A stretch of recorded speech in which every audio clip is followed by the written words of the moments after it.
أعوذ بالله من الشيطان الرجيم أم حسبت أن أصحاب الكهف والرقيم كانوا من آياتنا عجبا إذ أوى الفتية إلى الكهف فقالوا ربنا آتنا من لدنك رحمة وهيئ لنا من أمرنا رشدا إلى آخر الآية. Sadaqallahul Azim.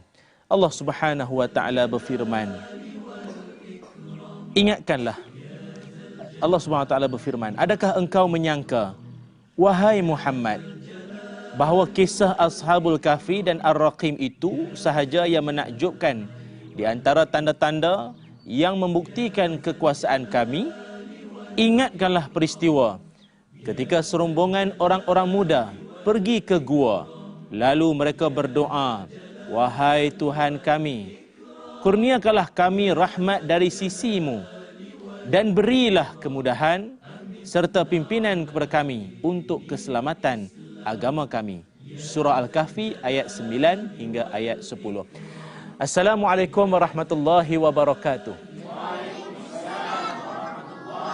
Alhamdulillah wassalatu wassalam ala Rasulillah wa ala alihi wa sahbihi ajma'in. Allahumma ja'alna minat tawwabin wa ja'alna minal mutatahhirin wa ja'alna min ibadikas salihin. Amin ya rabbal alamin.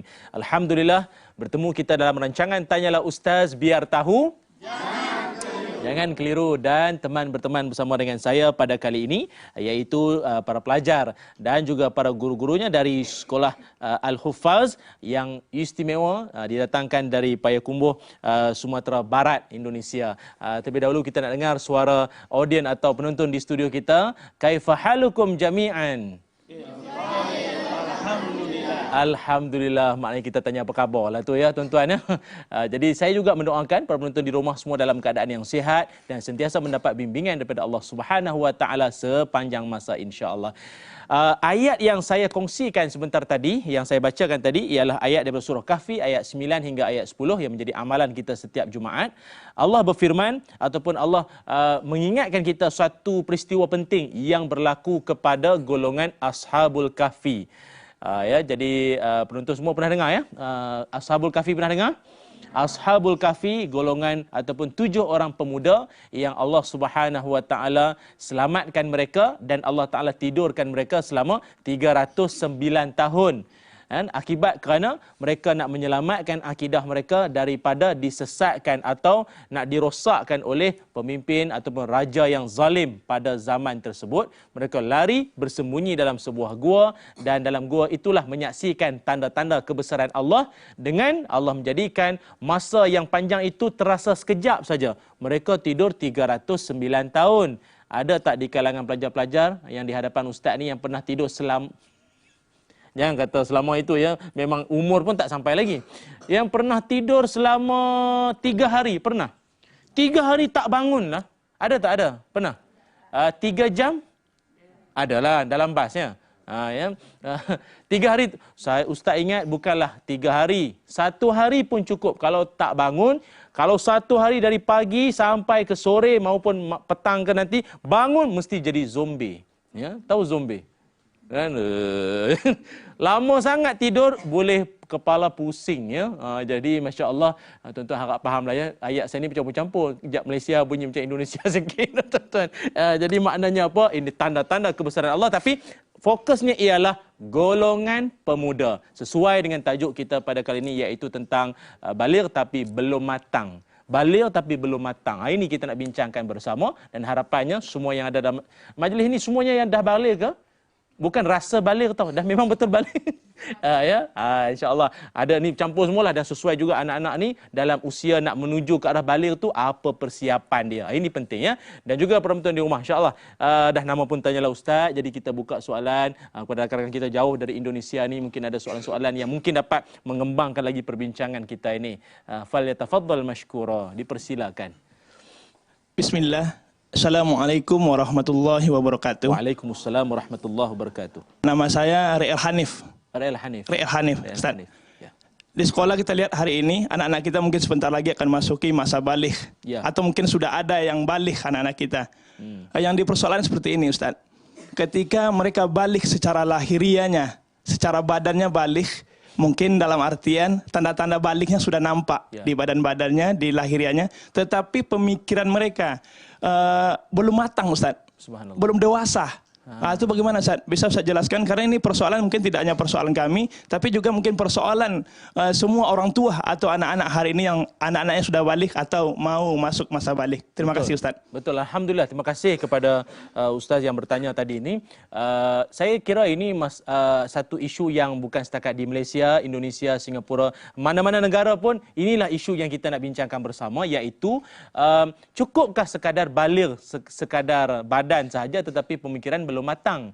Saya sebut begini ya, ramai di kalangan zaman sekarang kita lihat yang kita sebut sebagai baby in the big body. Dalam big body-nya ada baby. Ya, dia body saja big tapi dalamnya baby. Ya, dia baby, maknanya masih lagi keanak-anakan. Padahal tubuhnya sudah banyaknya bulu sana sini ya. Tetapi dalamnya itu masih lagi jiwa anak-anak lagi lah kan.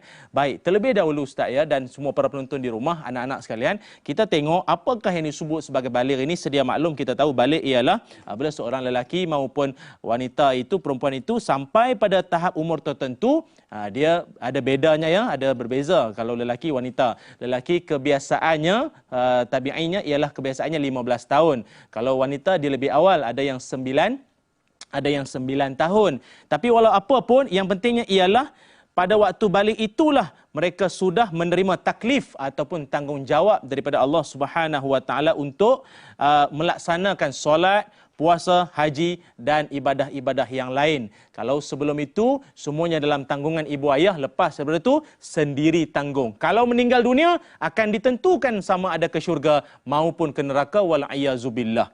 Kalau kita lihat menurut pandangan Syekh Dr. Mustafa Al-Bura dalam kitab Fiqh Min Haji ada menyebutkan bahawa tanda-tanda orang balik ini sedia maklumlah tentang mimpinya, darah haidnya dan umur-umur yang tertentu ya seperti yang saya sebutkan tadi ini. Cuma apa yang kita nak sebutkan di sini ialah balik ini kalau dari segi bahasanya dia adalah sampai. Ada, ini saya tak tahulah kalau di Indonesia, kalau di Malaysia kita ada setengah orang yang enggak mau berubah. Apa yang selalu dia bagi alasannya ialah belum sampai seru. Padahal satu hari berapa kali seru? Hayya 'alas shalah, hayya 'alal falah, itu kan seru secara azan. Secara Quran, secara hadis, secara para asatizahnya, itu kan hari-hari dah diseru. Kan jadi ni seru melalui kaca TV, kan? Kita pun boleh masuk dalam TV ni. Macam mana ya TV tu kecil kita boleh masuk.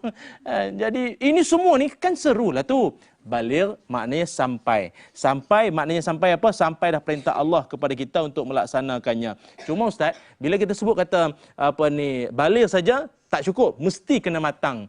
Orang-orang yang mengkaji, orang-orang alim kata bahawa matang ini apa sifat ciri dia? Saya kira saya nak tulis dekat tuan-tuan sebut apa ni? Ni apa ni?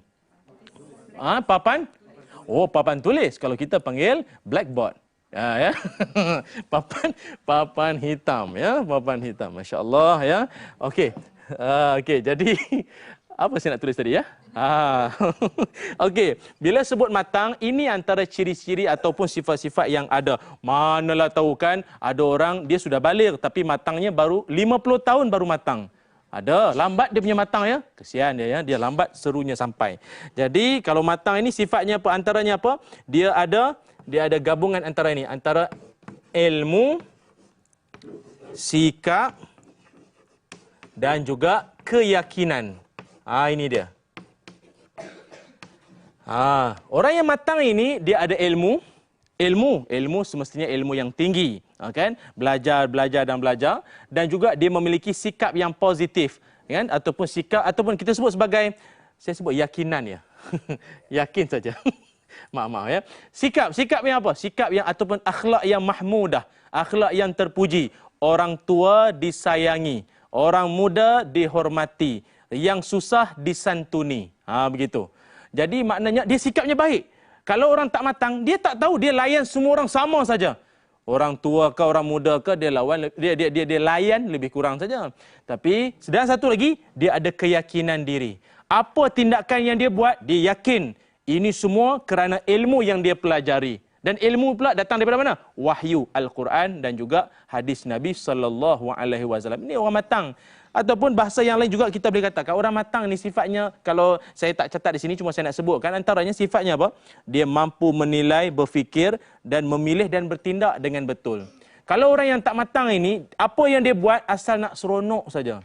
Dia nampak yang apa kita kata, yang menggembirakan saja. Dia nampak yang tu saja. Naik motor, angkat tayar depan, brake pakai dagu. Wah, brake pakai dagu tu. Kan? Dia buat aksi-aksi yang terlarang ni semua kan. Apa sebab? Itu tanda tidak matang. Kalau dia matang, ciri-ciri ni ada dan dia mampu menilai baik buruk. Adakah ini baik? Kalau baik pula, ada tak Allah sebut dalam Quran? Ada tak Nabi sebut? Atau ada tak ulama sebut? Oh, macam tu sekali dia menilai. Ya, antara ciri-ciri orang yang matang. Kita akan sambung selepas ini dalam topik perbincangan kita balik tapi belum matang dalam Tanyalah Ustaz Biar Tahu. Jangan ke mana-mana, insya-Allah.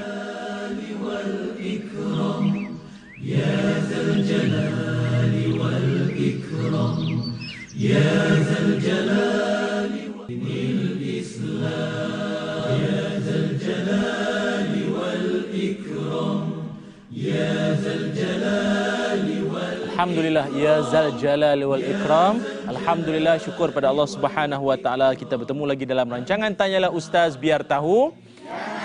Jangan keliru bersama dengan rakan-rakan audien kita dari Sekolah Al-Hufaz yang berpangkalan di Payakumbuh, Sumatera Barat. Alhamdulillah tuan-tuan semua, bila kita sebut tentang baligh tapi belum matang tadi ni, dapatlah kita faham bahawa tak semua orang yang baligh itu dia matang. Ya, kadang-kadang matang ini dia tak semestinya satu-satu umur ya. Ada orang dia matang lebih awal. Antara yang saya ingat guru saya pernah sebut dulu, didik dan dalamilah anak-anak kalian dengan Al-Quran. Insya-Allah anak itu akan jadi matang. Betul? Anak-anak atau siapa saja, bapa anak sekalipun, ibu kepada anak itu sekalipun, kalaulah dia seorang yang selalu melazimi Al-Quran, insya-Allah dia akan jadi orang yang matang. Ya, kalau orang yang tak matang ni, paling jelas sekali kita nampak apa kalau orang tak matang ni, dia tak tahu untuk bertanggungjawab.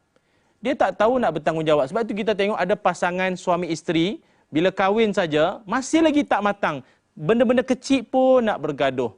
Benda kecil pun nak bergaduh. Bergaduh, ada yang seorang ni nak makan durian, seorang ni nak pergi zoo. Benda-benda kecil, nak pergi zoo pun bergaduh ke? Jadi benda-benda kecil saja pun bergaduh. Itu tanda jelasnya tidak matang. Kerana apa? Mungkin asasnya tidak ada ilmu dan sikap dan keyakinan yang kita sebut tadi ni. Ya, jadi maknanya kematangan itu adalah proses yang berpanjangan dalam kehidupan kita. Silakan soalan yang seterusnya.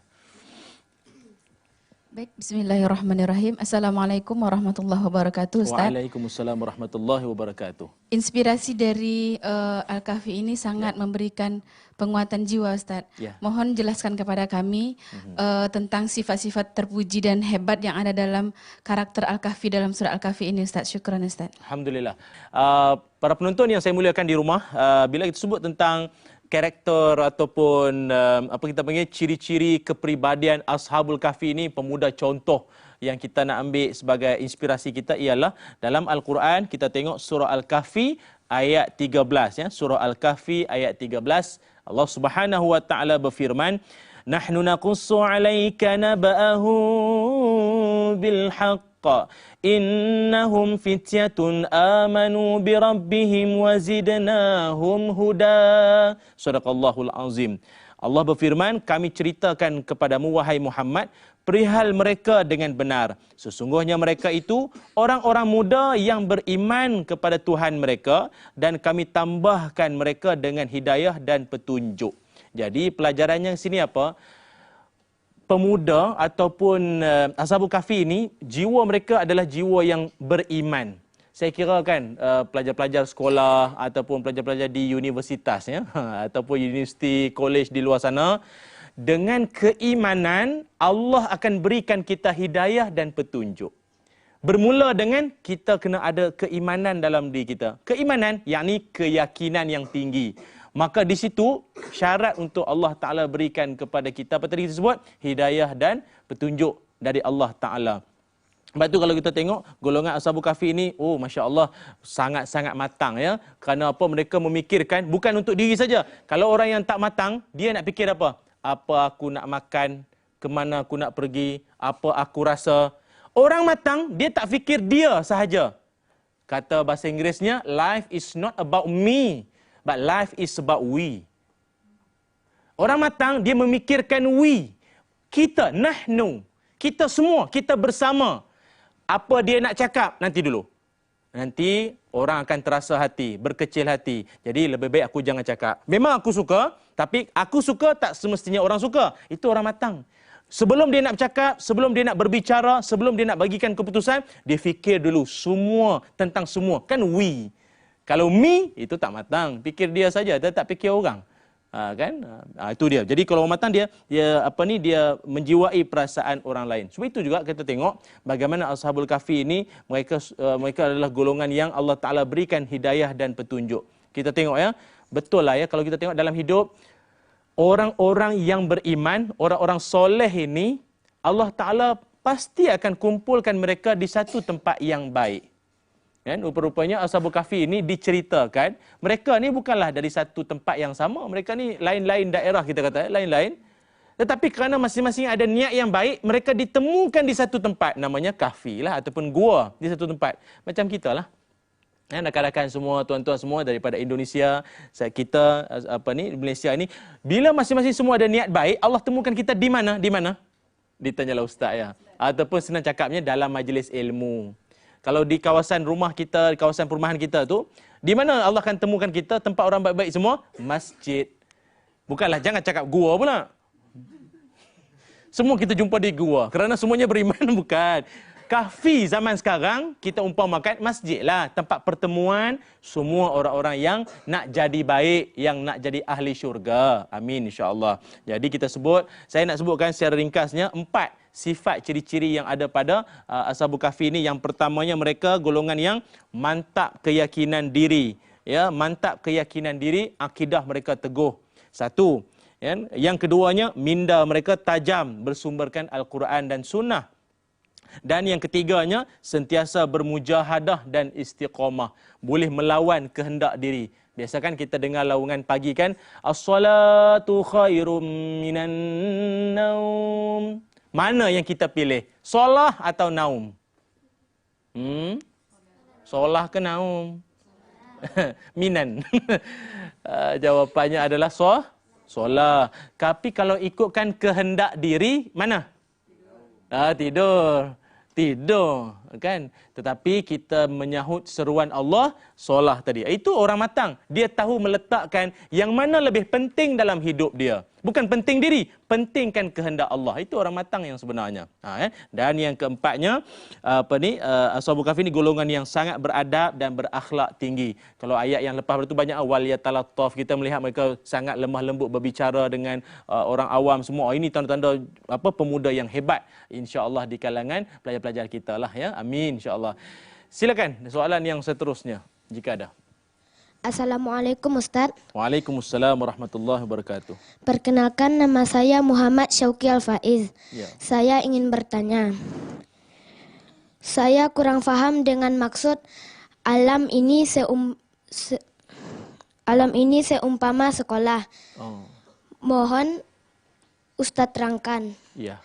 Terima kasih. Assalamualaikum warahmatullahi wabarakatuh. Waalaikumsalam warahmatullahi wabarakatuh. Masya Allah, teratur sekali ayatnya ya.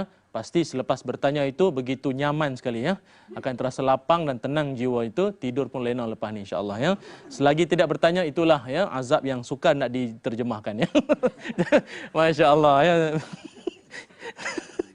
Sebab itu pengalaman peribadi saya dulu pun.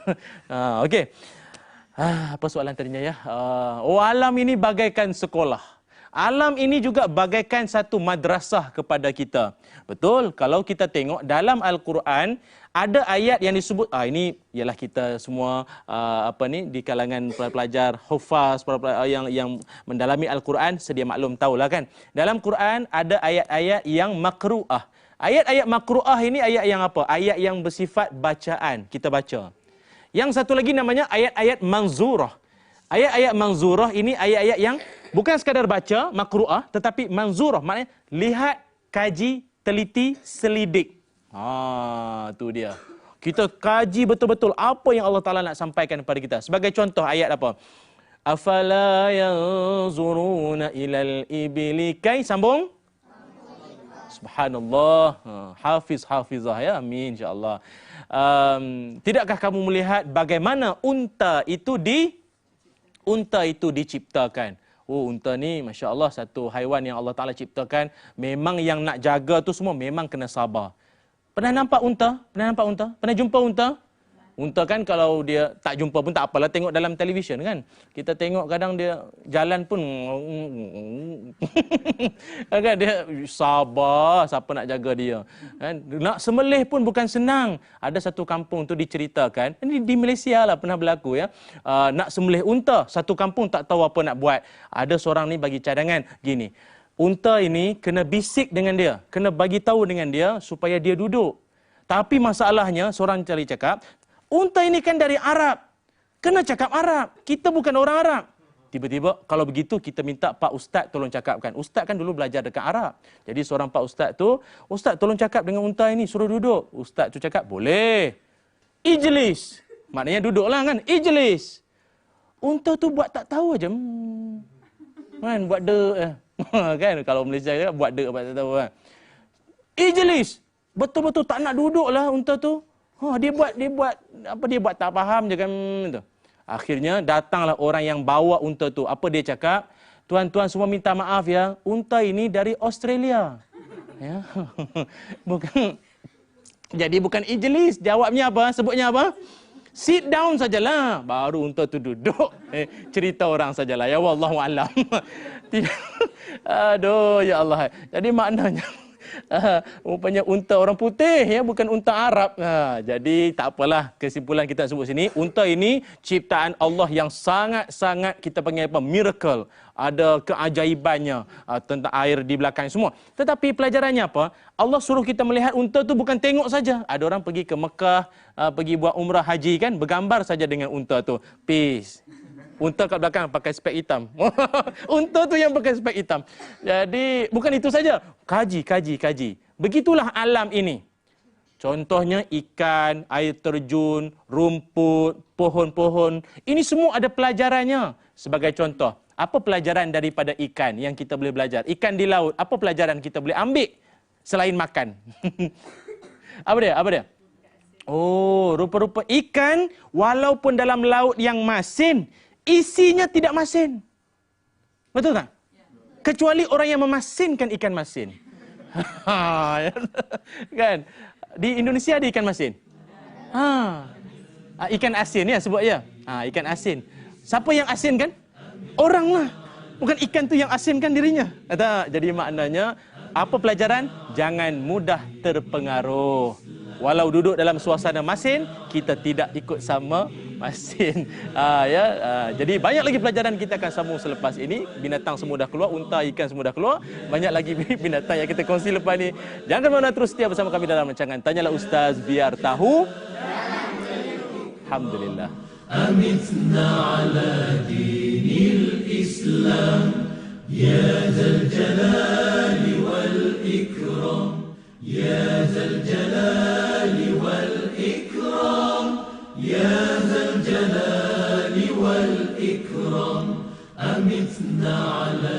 Alhamdulillah, subhanallah wa bihamdihi, subhanallahil azim. Syukur pada Allah kita bertemu dalam rancangan Tanyalah Ustaz Biar Tahu. Dan saya masih lagi nak sambung perbincangan tadi berkaitan tentang alam ini umpama sekolah buat kita. Bila kita sebut saja sekolah, madrasah, pasti dia akan ada gurunya. Jadi alam ini juga umpama guru kepada kita yang mengajar secara diam. Bagi orang-orang yang mengambil pelajaran. Itu sebab dalam Quran banyak ayat-ayat afala tatafakkarun. Tidakkah kamu berfikir? Tidakkah kamu berfikir? Maknanya berfikir tentang apa? Tentang apa yang Allah Ta'ala sediakan dalam alam ini. Contoh tadi kita sebut tentang apa? Tentang ikan. Pelajarannya apa? Walaupun dia dalam laut yang masin tetapi isinya tetap tidak masin. Menunjukkan dia tidak mudah terpengaruh Antara hadis Nabi, kata Nabi, la takunu imma'ah. Jangan kamu menjadi orang yang ikut-ikutan, mudah terikut, mudah terpengaruh dengan benda-benda yang buruk, benda-benda yang tak baik ini. Tetap kekal pendirian tu, macam ikan tadi. Apa lagi? Kalau contoh macam pokok kan, ataupun pokok kelapa, ataupun batang kelapa kan. Kita sebut batang kelapa kan. Pokok kelapa tu, apa pelajaran dia? Daripada pokok kelapa atau batang kelapa itu, apa yang kita dapat ambil daripadanya? Daunnya dapat dibuat apa daunnya? Kalau di Indonesia apa biasa buat? Daunnya buat apa? Ketupat. Ketupat itu pun asalnya subhanallah daripada Indonesia ya, yang saya belajarlah. Nama asal ketupat ialah kiblat papat lima pancer. Ya. Kiblat papat lima pancer. Ya, itu Sunan Kalijogo yang apa, wallahu alam lah. Saya pun dengar daripada rakan-rakan yang belajar di sana bawa riwayatnya tu lah. Saya pun wallahu alam lah kan. Pun daripada sana ketupat tu ya. Lemang jangan tanyalah saya semua, kuih samprit bahulu saya tak tahulah. Apa tadi tu? Daunnya dibuat apa tadi? Lagi apa lagi? Dibuat lidi, lagi apa lagi? Atap, adik rumah atap dengan apa? Buat kelapa? Taklah. Lagi apa lagi? Batangnya tu buat apa tu? Macam-macam boleh buat kan? Tak apalah. Jadi maknanya banyak kegunaannya tu. Cuba kita lihat dan muhasabah diri kita balik. Kalaulah batang kelapa yang duduk secara kita kata diam ataupun begitu sahaja pun banyak manfaatnya, kita yang boleh bergerak ke sana kemari ni, apa manfaat kita untuk alam? Itu dia kan, pelajaran yang kita dapat ambil. Sebab itu saya rumuskan, simpulkan. Orang yang berjaya ini sifatnya apa? Manusia-manusia yang mumtaz dalam hidup dia. Berjaya, orang berjaya ini sifatnya apa? Dia sentiasa belajar.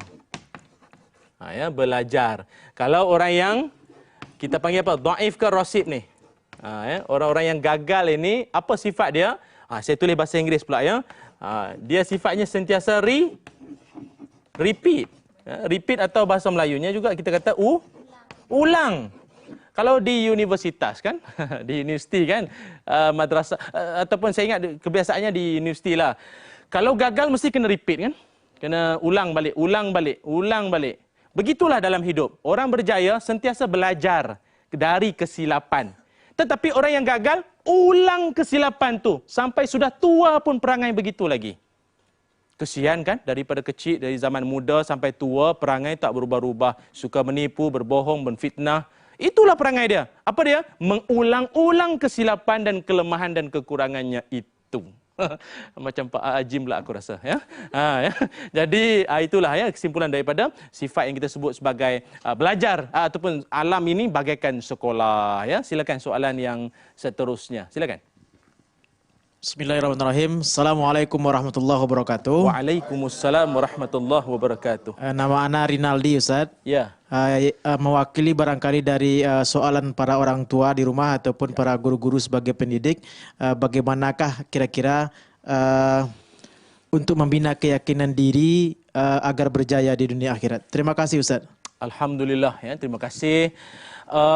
Soalan yang cukup baik mewakili kita semua agar kita menuju ke arah masyarakat yang lebih mendapat redha Allah Subhanahu Wa Taala. Lebih-lebih lagi saya kira Indonesia, Malaysia, kita semua baldatun thayyibatun wa rabbun ghafur. Kita negara yang mendapat keampunan Allah Subhanahu Wa Taala. Baik. Saya kira begini ya, bagaimana untuk kita kata untuk membina keyakinan diri, lebih kurang itu ya. Jadi begini, antaranya ialah antara tipsnya kita lihat, yang pertama sekali, bantulah agama Allah. Bantu agama Allah. Bantu agama Allah ni dalam erti kata apa? Kita sentiasa memakmurkan agama Allah ni. Dan kita ni kan semuanya duta. Duta kepada Islam. Maknanya kita tunjuk contoh yang baik kepada rakan-rakan kita yang lain. Sebagai contoh dalam surah Muhammad ayat 7. Surah Muhammad ayat 7 Allah berfirman, Ya ayyuhalladzina amanu in tansurullaha yansurukum wa yuthabbit aqdamakum. Sadaqallahul azim. Allah berfirman, wahai orang-orang yang beriman, kalau kamu membela agama Allah, nescaya Allah membela kamu untuk mencapai kemenangan dan meneguhkan pendirian kamu. Sebelum Allah nak membela kita dan berikan kemenangan dan teguhkan pendirian kita, keyakinan kita, syaratnya apa tadi ni? in tansurullah, iaitu kamu membantu membela agama Allah Subhanahu wa taala. Jadi maknanya kat sini kalau tengok dalam hadis kan Nabi dah sebut ihfazillah yahfazka. Kan, jagalah Allah, Allah akan menjaga kamu. Jagalah Allah ni dalam arti kata menjaga semua yang Allah Ta'ala perintahkan. Hak-hak Allah Ta'ala, syariat Allah kita jaga, maka kehidupan kita akan terpelihara. Ya. Sebab tu kita tengok alim ulama ini, dia langsung tidak gentar kan. Dulu-dulu kita dengar ulama-ulama ada yang dibuang negeri, dimasukkan dalam penjara, ialah dipenjarakan, dibuang daerah, kemudian macam-macam lah siksaan apa yang dia kena. Tetapi kita tengok Masya Allah hidupnya, kalau kita kata hari ini macam maintain saja, ya, hidupnya macam tenang saja. Macam sebagai contoh, kita tahulah Ibnu Taimiyah sebagai contoh kan, tokoh ataupun ulama yang dahulunya banyak kontroversi kan tentang dia tu, tetapi Masya Allah ya, satu kekuatan dia ialah dalam diri itu ada ketenangan. Kan? Dalam diri itu ada, walau apa jua cabaran dalam hidup dia, dia mampu tenang. Saya ingat lagi ada seorang ulama pernah satu ketika dia dikejar oleh kita kata pihak musuh ataupun wallahu alam, kita kata yang nak menyerang dia lah. Ulama ini lari untuk nak menyelamatkan diri dia, dan pada waktu itu dia bersembunyi di sebuah rumah anak muridnya sendiri. Waktu dia sembunyi itu, berapa hari dia sembunyi? 3 hari. Sampai hari yang ketiga dia pun keluar, dan anak muridnya bertanya kepada Tuan Syekh, kenapa 3 hari saja? Duduklah rumah kami sampai betul-betul selamat, dah tenang, dah barulah keluar. Dia kata Nabi SAW dalam peristiwa hijrah, Nabi kan bersembunyi di Gua Thur bersama dengan Saidina Abu Bakar As-Siddiq berapa lama? 3 transit selama 3 hari. Oh, mengikut sunnah walau dalam sulit. Mengikut sunnah walau dalam kesulitan. Kita ikut sunnah waktu dalam tenang, okeylah. Tapi tak ramai orang boleh mengamalkan sunnah waktu dalam kesempitan, kesusahan, dalam cabaran. Ini antara contoh ulama yang sangat hebat ni. Dia ada keyakinan, dia yakin pada Allah. Ini dia. Dan yang keduanya, tak lain tak bukanlah seperti mana golongan Ashabul Kahfi tadi kita sebut, iaitu keimanan. Surah Ali Imran ayat 139, Allah ada rakamkan tentang ayat wala tahinu wala tahzanu wa antumul a'launa in kuntum mu'minin. Sadaqallahul azim. Dan janganlah kamu merasa lemah, dan jangan kamu berasa lemah, jangan kamu berasa berduka cita, padahal kamulah orang-orang yang tertinggi, high class punya. Kan? Sekiranya kamu orang-orang yang beriman. Orang beriman memang dia ada dia punya strength tersendiri, kekuatan, aizah dia tersendiri. Orang beriman ini ya, itulah antara membina keyakinan diri yang saya sebut tadi. Wallahu a'lam. Silakan soalan seterusnya. Assalamualaikum warahmatullahi wabarakatuh. Waalaikumsalam warahmatullahi wabarakatuh. Nama Ana Laisa Hasna Mutakia. Ya.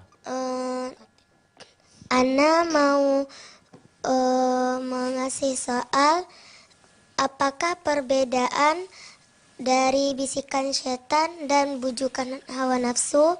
Mohon penjelasannya. Terima kasih Ustaz. Assalamualaikum warahmatullahi wabarakatuh. Waalaikumsalam warahmatullahi wabarakatuh. Ustaz macam pernah lihat ya wajahnya seperti di sinetron atau di mana ya, macam pernah berlakon ke? Pernah berlakon sebelum? Tak pernah ya.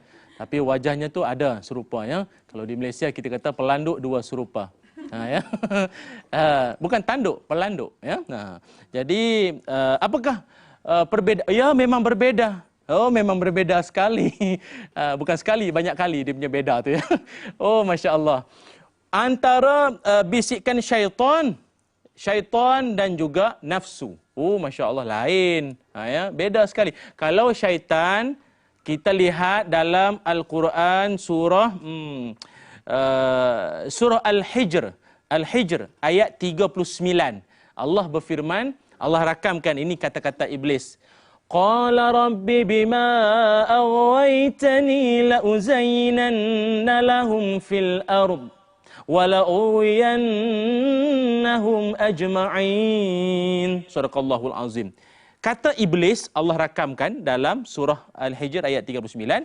Kata iblis, disebabkan engkaulah wahai Tuhan, engkau menjadikan aku sesat, aku akan sesatkan anak-anak Adam ini dengan cara, strateginya apa?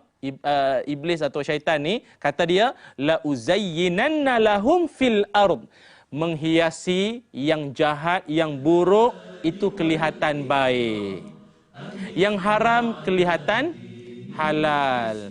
Dan satu lagi, selepas ini jangan ke mana-mana, terus setia bersama dalam Tanyalah Ustaz, biar tahu. Alhamdulillah.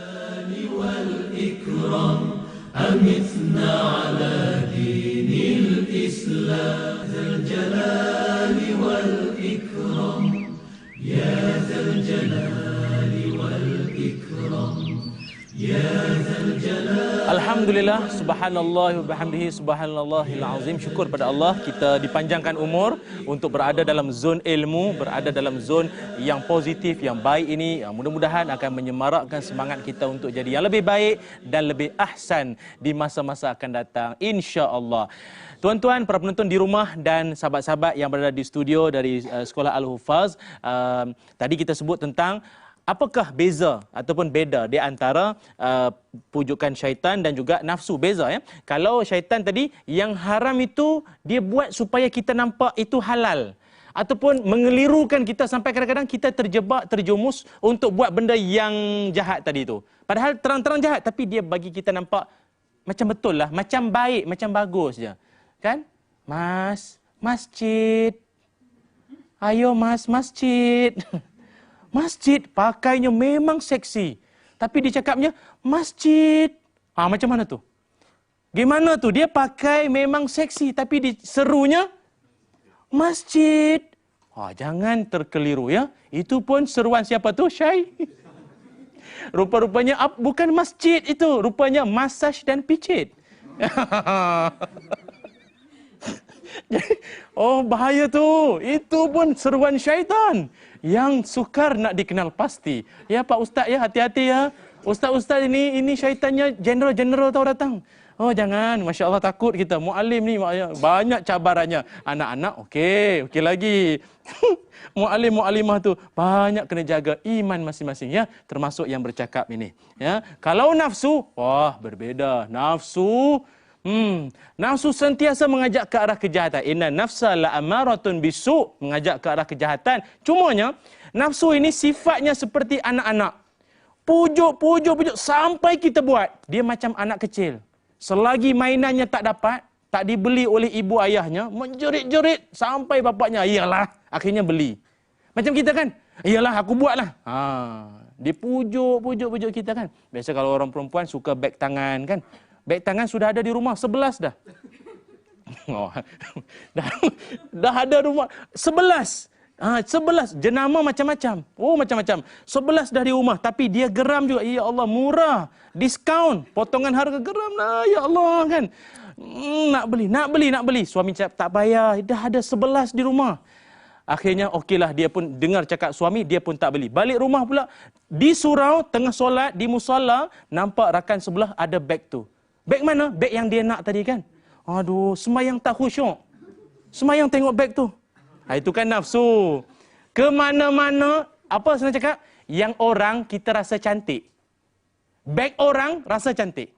Nafsu begitulah ya. Dia kelihatan kan yang lain tu lebih elok daripada yang sedia ada. Akhirnya kita jadi yang tak bersyukur, tidak qanaah dalam hidup. Apa nafsu ini? Pujukannya macam anak kecil. Menjerit, dia meronta-ronta sampai kita buat akhirnya. Ya, wallahu a'lam. Itu bedanya ya. Silakan soalan seterusnya. Saya kira yang terakhir.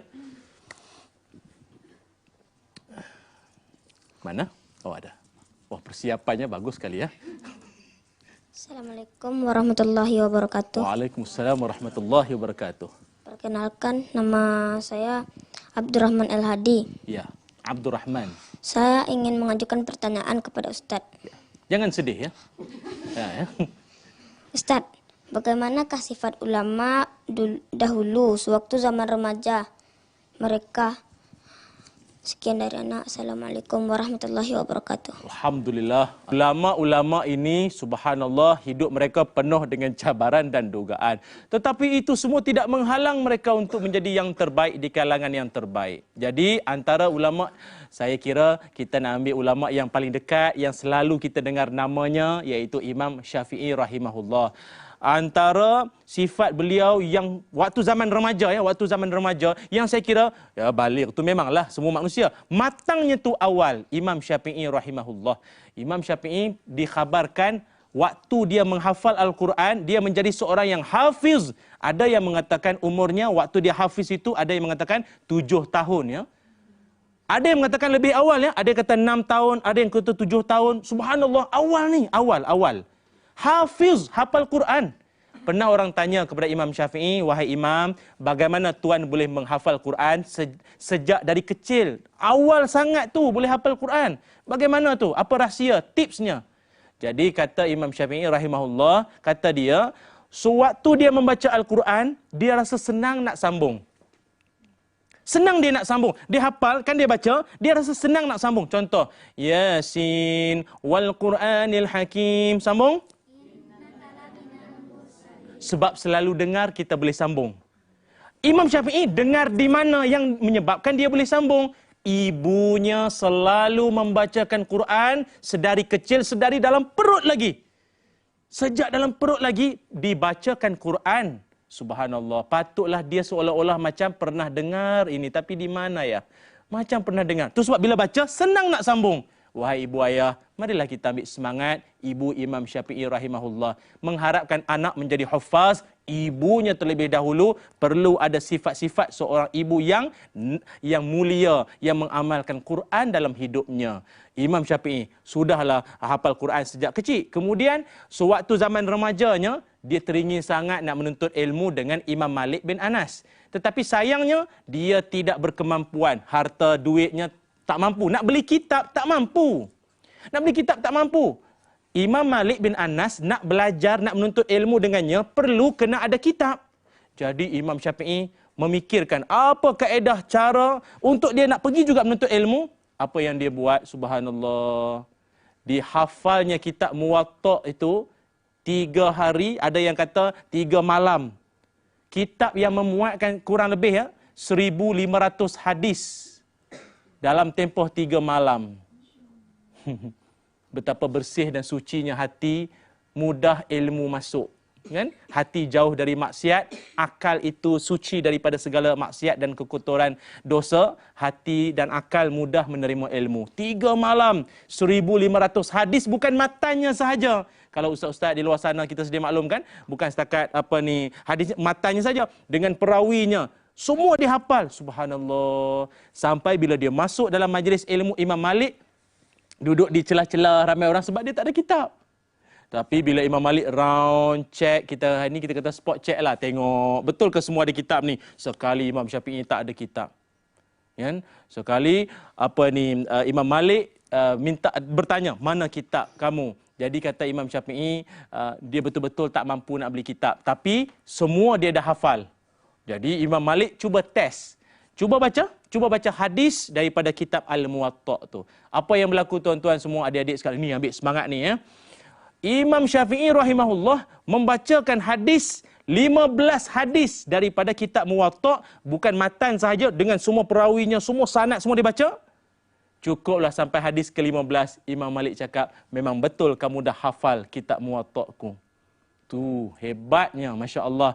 Habis tu macam mana Imam Syafi'i hafal selama ini? Ada yang mengatakan Imam Syafi'i sebelum tu tak mampu beli kitab, dicatatnya semua nota-nota itu, hadis-hadis tu semua, di mana? Di tulang-tulang. Bukan tulang ikan. Tulang unta.